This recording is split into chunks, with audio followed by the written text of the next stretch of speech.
देखिए बच्चों, ए समझिए यहाँ पे थोड़ा सा देखिए। कभी भी किसी भी वस्तु का प्रतिबिंब बनाने के लिए वस्तु का प्रतिबिंब दो ही घटनाओं के बाद बनता है। या तो परावर्तन से बनता है, नहीं तो अपवर्तन से बनता है।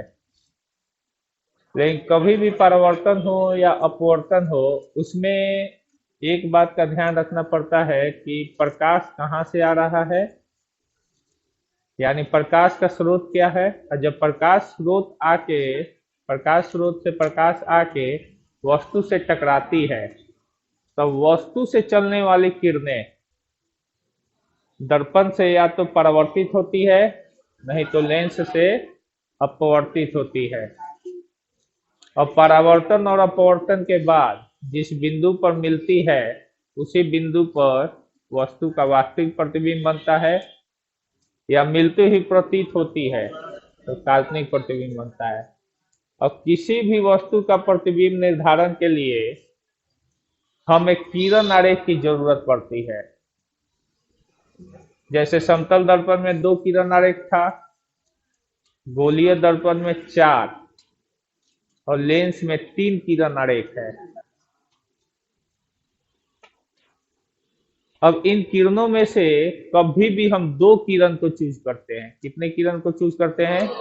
2 किरण को। बिना 2 किरण को चूज किए आप अकेले किसी किरण से किसी वस्तु का प्रतिबिंब नहीं बना सकते हैं। समझ रहे हैं? तो देखिए, लेंस में किरण आरेख क्या कहता है। तो लेंस में 3 किरण आरेख है, पहला, दूसरा और तीसरा। ठीक है।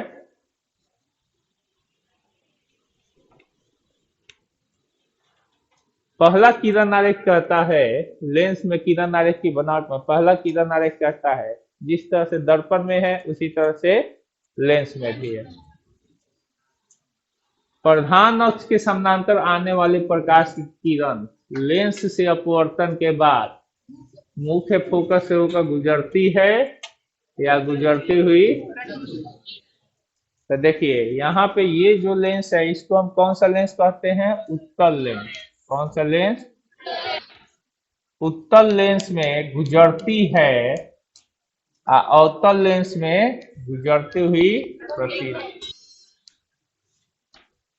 ठीक है, ये आपका अवतल लेंस है।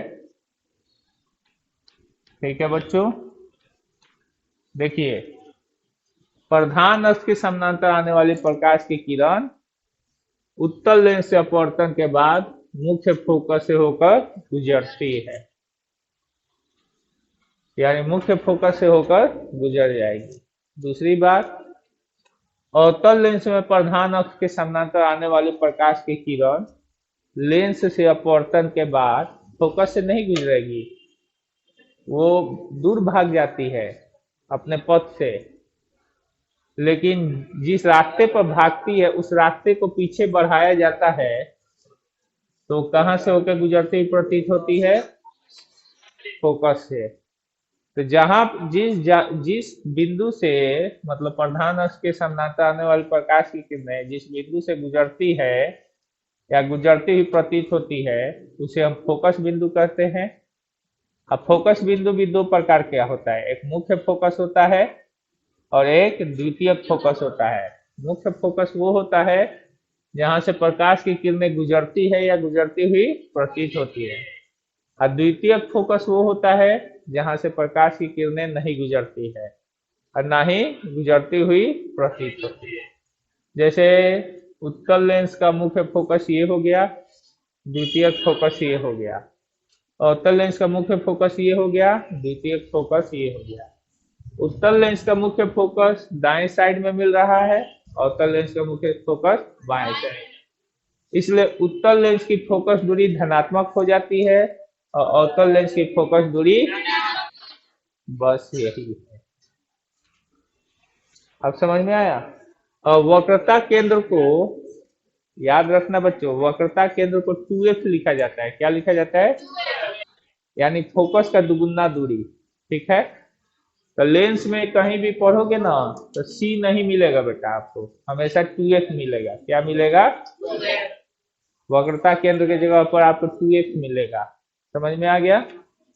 तो प्रधान अक्ष के समानांतर आने वाली प्रकाश की किरण मुख्य फोकस से होकर गुजरी या गुजरती ही प्रतीत हुई। अब दूसरा किरण आरेख कहता है कि फोकस से होकर गुजरने वाली किरण, फोकस से होकर गुजरने वाली किरण लेंस से अपवर्तन के बाद क्या हो जाती है? यानी प्रधान अक्ष के समानांतर आएगी तब फोकस से गुजरेगी। अब फोकस से गुजरने वाली प्रधान अक्ष के समानांतर हो जाएगी। एकदम याद रखना तीनों किरण आरेख को, क्योंकि इन्हीं तीनों किरण आरेख में से किसी दो को चूज करके हम हमेशा प्रतिबिंब बनाएंगे। ठीक है, तो देखिए ये उत्तल लेंस है और ये अवतल लेंस। उत्तल लेंस में देखिए द्वितीयक फोकस से होकर गुजरने वाली प्रकाश की किरण लेंस से अपवर्तन के बाद क्या हो गई? प्रधान अक्ष के समानांतर हो गई। यहाँ पे देख रहे हो द्वितीयक फोकस की तरफ जाने वाली प्रकाश की किरण लेंस से अपवर्तन के बाद क्या हो गई बच्चों? प्रधान अक्ष के समानांतर हो गई। अब तीसरा होता है बच्चों लेंस के प्रकाशीय केंद्र। प्रकाशीय केंद्र कहिए या ध्रुव कहिए, तो अब लेंस में हम ध्रुव उसको नहीं पढ़ेंगे। हम लोग दर्पण में उसको ध्रुव पढ़ते हैं, लेंस में क्या पढ़ेंगे बच्चों? प्रकाशीय केंद्र पढ़ेंगे। तो लेंस के प्रकाशीय केंद्र से गुजरने वाली प्रकाश की किरण अपवर्तन के बाद उसी दिशा में निकल जाती है जिस दिशा में वो आपतित होती है। तो देखिए ये इस दिशा में आपतित हो रही है तो अपवर्तन के बाद उसी दिशा में निकल गई। ये भी जिस दिशा में आपतित हुई अपवर्तन के बाद उसी दिशा में निकल गई। ठीक है, तो यही तीन किरण आरेख था बच्चों। अब आता है बच्चों ये किरण आरेख क्यों खींचे जाते हैं?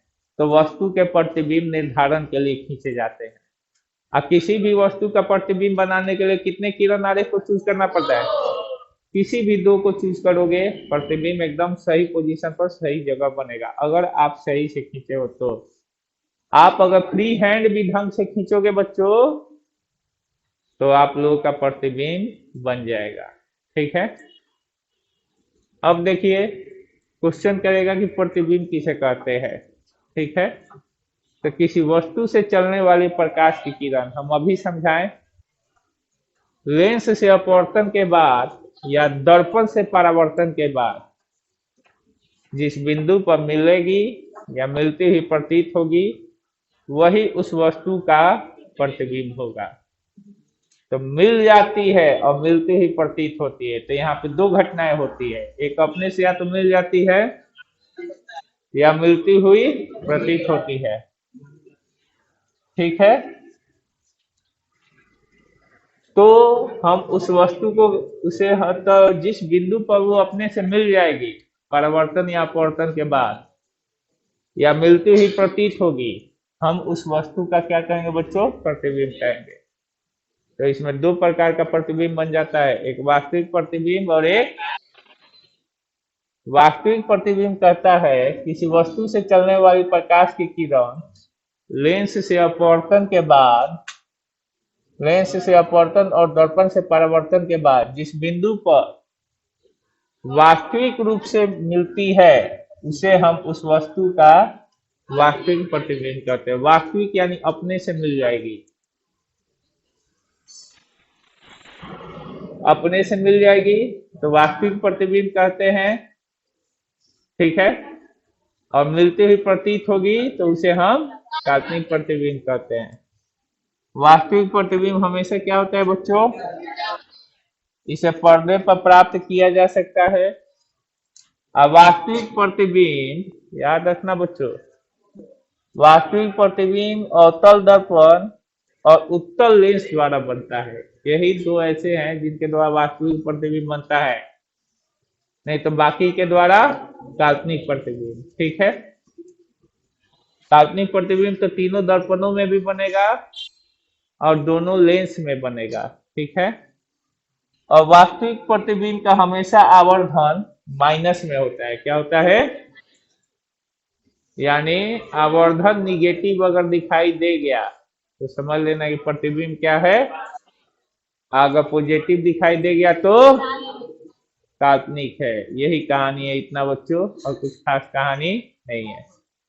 चलिए मिटाइए कोई एक आदमी जाकर।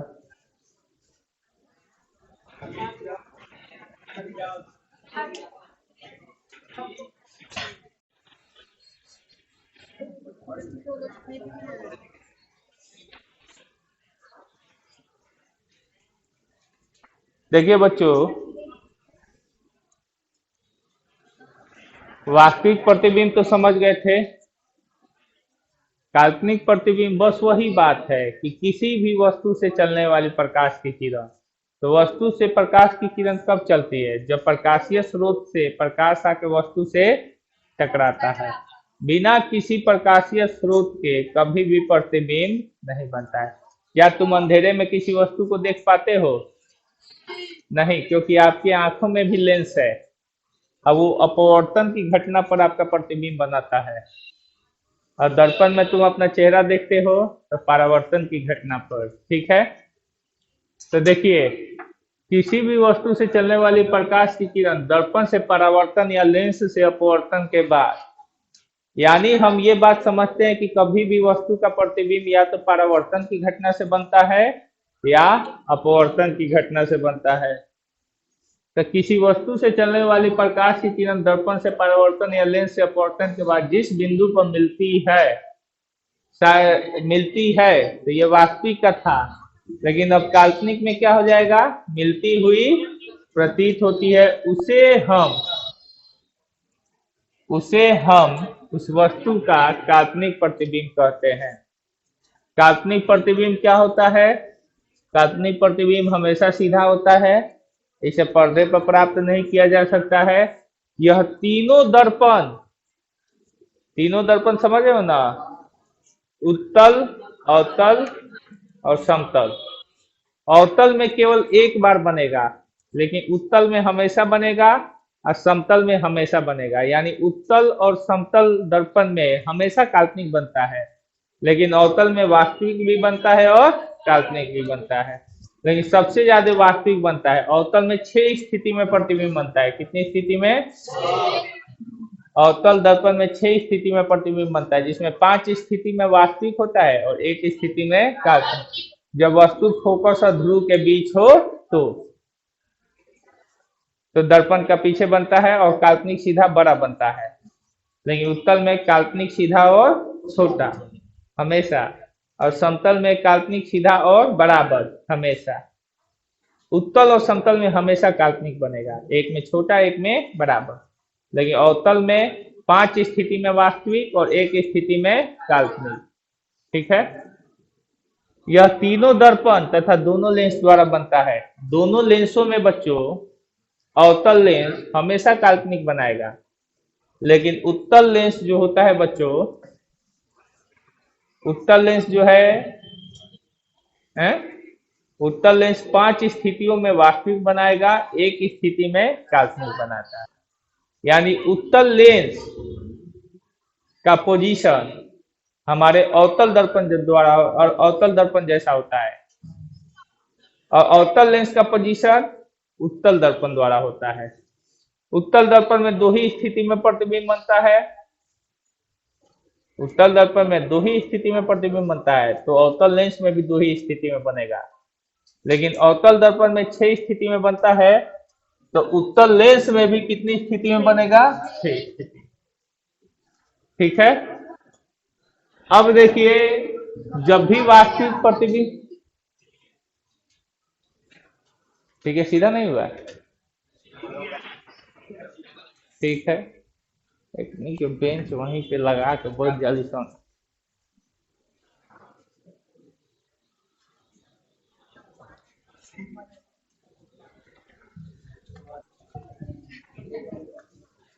देखिए,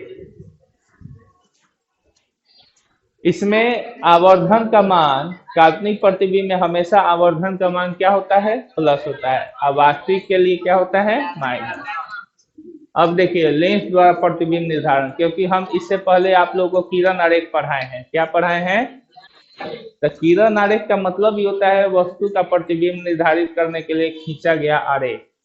तो हमने कितने किरण आरेख पढ़ाया? 3। तो देखिए उत्तल लेंस द्वारा प्रतिबिंब निर्धारण, तो उत्तल लेंस में कितनी स्थितियों में प्रतिबिंब बनता है? तो उत्तल लेंस द्वारा 6 स्थितियों में प्रतिबिंब निर्धारित होता है। कब? जब वस्तु अनंत पर हो तब। पहला स्थिति है जब वस्तु अनंत पर हो। याद रखना बच्चों, जब भी वस्तु अनंत पर हो, अनंत यानी अंतरिक्ष में, अंतरिक्ष में रखी हुई किस वस्तु का प्रतिबिंब पृथ्वी पर बना सकते हो? तो सूर्य का। और सूर्य का प्रतिबिंब आप लोग बचपन में बहुत ज्यादा बनाए हैं, जानते हो कैसे?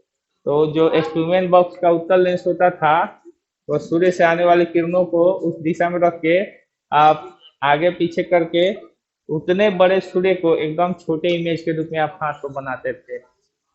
ये वही सिचुएशन है बच्चों। और यहीं पे आपका हाथ होता था फोकस पर, और वहां पे बिंदी बन जाता था और इतना गर्म होता था कि हाथ जलने लगता था। ठीक है, तो ये वही कंडीशन है। तुम लोग बचपन में सोचते होगे कि आखिर ऐसा क्यों होता है, लेकिन अब समझ में आ रहा है। जैसे जैसे बड़े होते जाओगे वैसे वैसे तुम्हें समझ में आते चला जाएगा कि क्या होता है, कैसे होता है। इधर देखिए, तो प्रतिबिंब कहाँ पर बना बच्चों? फोकस पर, क्योंकि सूर्य से आने वाली किरणें समानांतर होती है, और समानांतर किरणें हम बताए हैं लेंस या अपवर्तन के बाद किससे होकर गुजरती है? फोकस से। और यह प्रतिबिंब कैसा बनता है? वास्तविक बहुत छोटा यानी बिंदु मात्र। अब यहाँ पे देखिए, जो एक क्वेश्चन होता था कि क्या वास्तविक प्रतिबिंब को पर्दे पर प्राप्त किया जा सकता है, तो हाँ, आपका हाथ पर्दा होता था। आपका हाथ क्या होता था? पर्दा। और सूर्य की किरणों को वो आपके पर्दे पर एक छोटा सा गोल के रूप में बना देता था। देखते थे ना, एकदम गोल छोटा सा बिंदी बन जाता था। तो ये वास्तविक ही प्रतिबिंब था। और उतना सूर्य कितना बड़ा है, उसका प्रतिबिंब एकदम बिंदु मात्र बन जाता था। ये आपका प्रैक्टिकल है जो आप लोग बचपन में किए हो। तो बहुत छोटा बिंदु मात्र, तो जब भी प्रतिबिंब का आकार वस्तु से बहुत छोटा है होता है, तो m less less less than 1, और वास्तविक के लिए माइनस। वास्तविक के लिए क्या हो जाता है? माइनस। ये आवर्धन का मान और वस्तु से छोटा होने के लिए 1 से काफी छोटा। अब दूसरा कंडीशन होता है जब वस्तु अनंत और 2f के बीच हो। तो जब वस्तु अनंत और 2f के बीच हो, तो बेटा यहाँ पे ध्यान देना, अनंत और 2f का मतलब होता है अनंत और वक्रता केंद्र। अब पहले दर्पण में हम वक्रता केंद्र लेते थे, लेकिन लेंस में हम वक्रता केंद्र नहीं ले सकते हैं। C की जगह पर हम 2f रखेंगे। क्या रखेंगे? 2f रखेंगे। अब देखिए, हमारा एक बच्चा जो है अनंत और वक्रता केंद्र के बीच है, यानी 2f के बीच है। तो सबसे पहले प्रकाश की किरण चली जो फोकस से होकर गुजरी, यानी प्रधान अक्ष के समानांतर जाने वाली प्रकाश की किरण फोकस से होकर गुजरती है। अब दर्पण के प्रकाशीय केंद्र से गुजरने वाली प्रकाश की किरण उसी दिशा में अपवर्तित हो जाती है जिस दिशा में वो आपतित होती है। तो जिस दिशा में वो आपतित होगी उसी दिशा में वो अपवर्तित हो जाती है। तो देखिए यह कहाँ पे कटा? F और 2F के बीच में। और कैसे कटा? उल्टा। और अपने से कटा यानी वास्तविक। तो प्रतिबिंब बना F और 2F के बीच। अब प्रतिबिंब की प्रकृति क्या बना बच्चों? वास्तविक, उल्टा, वस्तु से छोटा। देखिए वस्तु बड़ा है, प्रतिबिंब छोटा है। तो जब भी प्रतिबिंब वस्तु से छोटा होता है तो m का मान 1 से छोटा हो जाता है। अब वास्तविक के लिए m का मान क्या हो जाता है बच्चों? माइनस हो जाता है। जरा खड़े होके तो बताइए तो। नहीं, तीनों आदमी खड़े होके।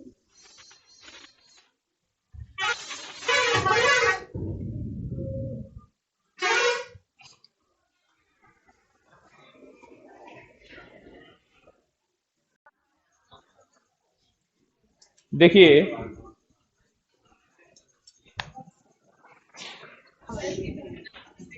देखिए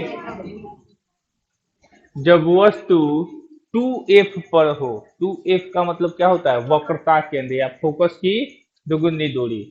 तो हम लोग दर्पण में पढ़े हैं कि जब वस्तु वक्रता केंद्र पर रहता है तो प्रतिबिंब भी कहाँ पे बनता है, वक्रता केंद्र पर भी। तो लेंस में भी जब वस्तु 2f पर रहेगा तो प्रतिबिंब कहाँ पे बनेगा, 2f पर। कैसे बना, तो प्रधान अक्ष के समानांतर आने वाली प्रकाश की किरणें दर्पण से परावर्तन के बाद कहाँ से होकर गुजरी, फोकस से, और सॉरी लेंस के लेंस से अपवर्तन के बाद फोकस से गुजरी, और लेंस के प्रकाशीय केंद्र से होकर गुजरने वाली प्रकाश की किरण सीधे निकल जाती है, क्या हो जाती है, सीधे। तो अपने से जो कटी है वो कहाँ पे कटी है, 2f पर कटी है। तो प्रतिबिंब कहाँ पे बनेगा, 2f पर बनेगा। और प्रकृति कैसा होगा, वास्तविक उल्टा वस्तु के बराबर। जब भी प्रतिबिंब वस्तु के बराबर होता है तो एम का मान 1 के बराबर हो जाता है। जब भी प्रतिबिंब वस्तु से छोटा होगा तो एम का मान 1 से छोटा हो जाता है। जब भी प्रतिबिंब वस्तु से बड़ा होता है तो एम का मान 1 से बड़ा हो जाता है। और वास्तविक प्रतिबिंब के लिए कैसा चिन्ह लगता है, माइनस। ठीक है। जब वस्तु 2f और f के बीच हो, देख लो, जब वस्तु 2f और f के बीच हो तो प्रधान अक्ष के समानांतर जाने वाली प्रकाश की किरण लेंस से अपवर्तन के बाद कहां से होकर गुजरती है, फोकस से। और लेंस के प्रकाशीय केंद्र से होकर गुजरने वाली प्रकाश की किरण बिना मुड़े सीधे निकल जाती है। ठीक है, समझ में आ रहा है। तो देखिए कहाँ पे कट रही है, 2f और अनंत के बीच में। कहाँ पे कट रही है, 2f और अनंत के बीच में। तो प्रतिबिंब कहाँ पे बना, 2f और अनंत के बीच। प्रकृति कैसा है बच्चों, अपने से कटा है तो वास्तविक, और देखो उल्टा है और वस्तु से बड़ा। तो जब भी प्रतिबिंब वस्तु से बड़ा होता है तो एम का मान 1 से बड़ा हो जाता है। अवास्तविक के लिए कौन सा चिन्ह, माइनस। और काल्पनिक के लिए, अब तो याद हो गया होगा आप लोगों को। अब आप लोग ऑब्जेक्टिव भी मारते होगे, या आप लोग लघु उत्तरीय या दीर्घ उत्तरीय बनाते होगे अपने बुक से, तो अब आप लोग को दिक्कत नहीं करता होगा। अधिकांश क्वेश्चन का आंसर आप लोग को पता होता होगा कि अरे इस क्वेश्चन का आंसर ये होगा। ठीक है। अब यहाँ पे देखिए, जब वस्तु फोकस पर हो, कहाँ पर हो, फोकस पर। तो देखिए जब वस्तु फोकस पर है तो वस्तु वस्तु से चलने वाली प्रकाश की किरण जब प्रधान अक्ष के समानांतर होती है तो लेंस से अपवर्तन के बाद कहाँ से होकर गुजरती है, फोकस से। और लेंस के प्रकाशीय केंद्र से होकर गुजरने वाली प्रकाश की किरण जिस पथ पर जाती है उसी पथ पर निकल जाती है। ठीक है। अब देखिए ये दोनों रेखाएं आपस में क्या है बच्चों, समानांतर है। और समानांतर रेखाएं कहाँ पर जाके मिलती है, अनंत पर। हाँ, समानांतर रेखाएं अनंत पर मिलती है, जहां से संसार का शुरुआत हुआ है वहीं से तो सभी चीज का शुरुआत हुआ है। वो एक बिंदु है, जिस जहां से संसार की शुरुआत हुआ है वो एक बिंदु है, बिंदु से ही सब कुछ वो निकला है, हमारा संसार भी निकला है। तो हमारी पृथ्वी से अगर समानांतर रेखाएं चलते चलते चलते चलते जब अनंत पर आएगी तो बिंदु में क्या हो जाएगी, समाहित हो जाएगी, बिंदु के अंदर क्या हो जाएगी, समाहित हो जाएगी। तो समानांतर रेखाएं कहाँ पर जाके मिलती है, अनंत पर जाके मिलती है। ठीक है, समझ में आ गया बच्चों। तो प्रतिबिंब कहाँ पर बनेगा, अनंत पर, क्योंकि समानांतर रेखाएं अनंत पर जाकर मिलती है। प्रकृति कैसा होगा बच्चों, वास्तविक उल्टा वस्तु से इतना बड़ा कि उसकी कल्पना नहीं की जा सकती। समझ रहे हो ना।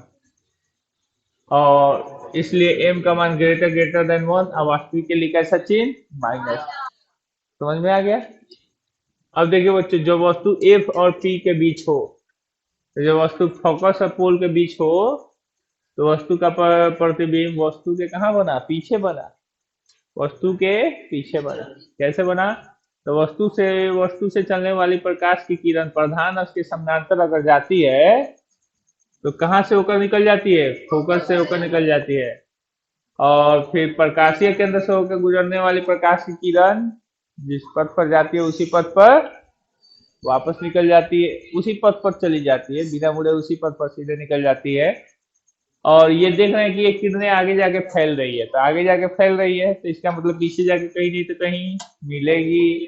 तो पीछे जाके जिस बिंदु पर मिलेगी वहीं पे इस वस्तु का कौन सा प्रतिबिंब बनेगा, काल्पनिक प्रतिबिंब बनेगा, और ये वस्तु के पीछे बनेगी। और काल्पनिक प्रतिबिंब क्या होता है, सीधा। और देखिए ये प्रतिबिंब छोटा है कि बड़ा है, तो ये प्रतिबिंब वस्तु से बड़ा बड़ा, इसलिए m का मान ग्रेटर देन 1 और काल्पनिक के लिए प्लस। अब समझ में आ गया कि नहीं आया? अब देखिए, अब अवतल लेंस द्वारा प्रतिबिंब निर्धारण, तो अवतल लेंस द्वारा दो ही स्थिति में प्रतिबिंब निर्धारित होता है, एक जब वस्तु अनंत पर हो तो, एक जब वस्तु अनंत और लेंस के बीच हो तो, बस और कुछ नहीं। ठीक है, बुझा रहा है? हाँ, ढेर बुझा रहा है। बोलो। देखिए क्या हुआ, कुछ हुआ क्या? देखिए, अवतल लेंस द्वारा प्रतिबिंब निर्धारण, तो अवतल लेंस द्वारा जो एक दो ही स्थिति होता है, एक जब अनंत पर हो तो, और एक जब अनंत और लेंस के बीच हो तो देखिए बच्चों, जब वस्तु अनंत पर होता है, अवतल लेंस में जब वस्तु अनंत पर होगा तो उसका प्रतिबिंब कहाँ पर बनेगा, फोकस पर, क्योंकि अनंत से आने वाली प्रकाश की किरणें आपस में समानांतर होती है, और ये समानांतर प्रकाश की किरणें जब आई तो लेंस से अपवर्तित होकर ऐसे फैल गई, और जब आगे ये फैली तो इसको पीछे बढ़ाने पर ये कहाँ पे मिली, फोकस पर। कहाँ पे मिली बच्चों, फोकस पर। और जब ये फोकस पर मिली तो प्रतिबिंब कहाँ पर बना, फोकस पर बना। और ये प्रकृति अपने से मिली है, अपने से मिली है कि जबरदस्ती मिलाना पड़ा है, जबरदस्ती मिला है इसको, इसलिए प्रतिबिंब की प्रकृति काल्पनिक, सीधा और वस्तु से बहुत छोटा यानी बिंदु मात्र बना। तो वस्तु से बहुत छोटा बना तो हम ऐसे लिख सकते हैं कि m का मान लेस लेस लेस देन 1, और यहाँ पे क्या हो जाएगा, प्लस, क्योंकि काल्पनिक है। क्या है बच्चों, काल्पनिक है। समझ में आ गया? ये थी कहानी हमारे प्रतिबिंब निर्धारण की। ठीक है, तो उतार लिए बच्चों इसको। चलिए,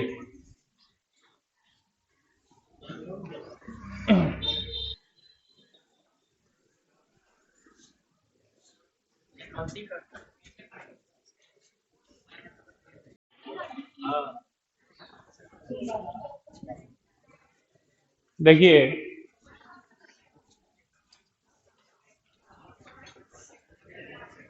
अवतल लेंस की दूसरी स्थिति क्या होती है। देखिए, उत्तल लेंस में 6 स्थिति में प्रतिबिंब बनता है, लेकिन अवतल लेंस में 2 ही स्थिति में बनता है। एक अनंत पर होती है तब, और दूसरा जब एक अनंत और लेंस के बीच हो तब। तो जब वस्तु अनंत और लेंस के बीच हो तो वस्तु से चलने वाली प्रधान अक्ष के समानांतर जाने वाली प्रकाश की किरणें लेंस से अपवर्तन के बाद वो दूर भाग जाती है और फोकस से गुजरते ही प्रतीत होती है, और प्रकाशीय केंद्र से होकर गुजरने वाली प्रकाश की किरण इस पथ पे जाके उसी पथ पर सीधे निकल जाती है। तो ये दोनों आगे जाके फैलती जा रही है, तो कहीं नहीं तो कहीं इनको पीछे बढ़ाने पर ये मिलेंगी, ये पीछे बढ़ाए तो यहाँ पे मिल रही है, यानी प्रतिबिंब यहाँ पे बना। तो देख रहे हैं प्रतिबिंब कितना छोटा बना, तो आगे जाके फैलती जा रही है, तो पीछे अपने से मिलाने पर ये बन रही है। तो कह रहे हैं प्रतिबिंब वस्तु और लेंस के बीच में बनेगा, और इसका प्रकृति क्या होगा बच्चों, काल्पनिक, सीधा, वस्तु से छोटा होगा, क्योंकि ये अपने से नहीं बन रही है, ये आगे जाके फैल रही है। इसको पीछे बढ़ाने पर मतलब अपने से नहीं बन रही, जबरदस्ती करना पड़ रहा है इसके साथ। तो ये काल्पनिक प्रतिबिंब बना रहा है, और काल्पनिक है सीधा, वस्तु से छोटा बन रहा है। तो m का मान वस्तु से छोटा होता है तो 1 से छोटा, और काल्पनिक के लिए कैसा चिन्ह, प्लस चिन्ह। ठीक है, उत्तल लेंस को अभिसारी लेंस कहा जाता है। क्यों, क्योंकि यह समानांतर आने वाले प्रकाश की किरणों को एक बिंदु पर भेज देता है। ठीक है, क्योंकि यह समानांतर आने वाले प्रकाश की किरणों को एक बिंदु पर भेज देता है, इसलिए इसको अभिसारी लेंस कहते हैं। और अवतल लेंस को अपसारी लेंस कहा जाता है, क्योंकि ये समानांतर आने वाले प्रकाश की किरणों को सभी दिशाओं में ये बिखेरते चला जाता है, इसलिए इसे अपसारी लेंस कहते हैं। चिन्ह परिपाटी, तीन परिपाटी तो पढ़े ही हो दर्पण में। सभी दूरियां लेंस के प्रकाशीय केंद्र से मापी जाती है। प्रकाश की दिशा में तय की गई दूरियां धनात्मक होती है। प्रकाश के विपरीत दिशा में तय की गई दूरियां ऋणात्मक होती है। प्रधान अक्ष के ऊपर की दिशा में तय की गई दूरियां धनात्मक होती है और प्रधान अक्ष के नीचे की दिशा में तय की गई दूरियां ऋणात्मक। यही है लेंस का प्रकाशीय केंद्र। और ये है वस्तु। अब वस्तु से प्रकाश इसी दिशा में न चलता है। वस्तु से प्रकाश इस दिशा में चलता है तो ये है प्रकाश की चलने की दिशा। अब इस दिशा के आप मतलब ध्रुव से यानी प्रकाशीय केंद्र से आप इधर आओगे तो इसके विपरीत दिशा में जा रहे हो। विपरीत दिशा में जा रहे हो तो निगेटिव और आगे जाओगे तो पॉजिटिव। इसी के दिशा में जाओगे तो पॉजिटिव और इसके ऑपोजिट दिशा में जाओगे तो निगेटिव। इसके अक्ष के ऊपर जाओगे तो पॉजिटिव और अक्ष के नीचे जाओगे तो negative। समझ में आ गया नहीं आया? यही तो था और कुछ खास नहीं था। अब बस थोड़ा सा आवर्धन रह गया है। आवर्धन कल समझा देंगे। और दूसरा है पावर ऑफ लेंस, लेंस की शक्ति या लेंस की क्षमता। और दूसरा है इक्विवेलेंट लेंस, समतुल्य लेंस। ठीक है, ये तीन टॉपिक छोटे छोटे बच गए हैं तो कल बढ़िया से समझा देंगे। घबराने की जरूरत नहीं है। है 7 बज गया है शायद। 7 बज गया है तो आज किसका लड़का बॉय सबका है तो ठीक है।